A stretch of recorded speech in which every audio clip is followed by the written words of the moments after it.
ब्रेकनंतर बघूया आता मुंबईत ठिकठिकाणी रस्त्यांच्या काँक्रिटीकरणाची कामं जी आहेत ती केली जातात आणि या कामांसाठी पालिकेकडून 31 मेची डेडलाईन निश्चित करण्यात आली आहे। काही ठिकाणी काँक्रिटीकरणाचं काम पूर्ण झाल्याचं पाहायला मिळतं तर काही ठिकाणी काँक्रिटीकरणाची कामं सुरूच आहेत। मुंबईतील गिरगाव ठाकूरद्वार इथे देखील काँक्रिटीकरण आणि मेट्रोचं काम सुरू आहे। याचाच आढावा घेतलाय आमचे प्रतिनिधी श्रीकृष्ण औटी यांनी।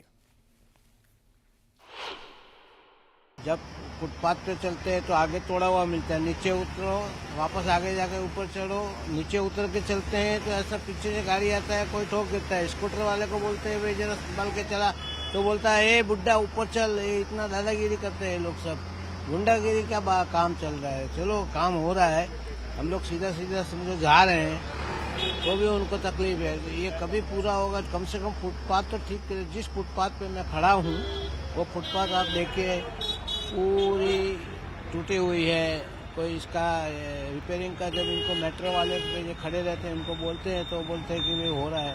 अरे कम से कम जाने का थोडा रस्ता तो बनाओ। ते जे खणले गेलेत मुंबईमध्ये जवळजवळ मला वाटते 95% तरी कामं चालू आहेत मुंबईमध्ये रस्ते। त्यामुळे इथे बसची फ्रिक्वेन्सी रस्ते खणल्यामुळे बसची फ्रिक्वेन्सी पण कमी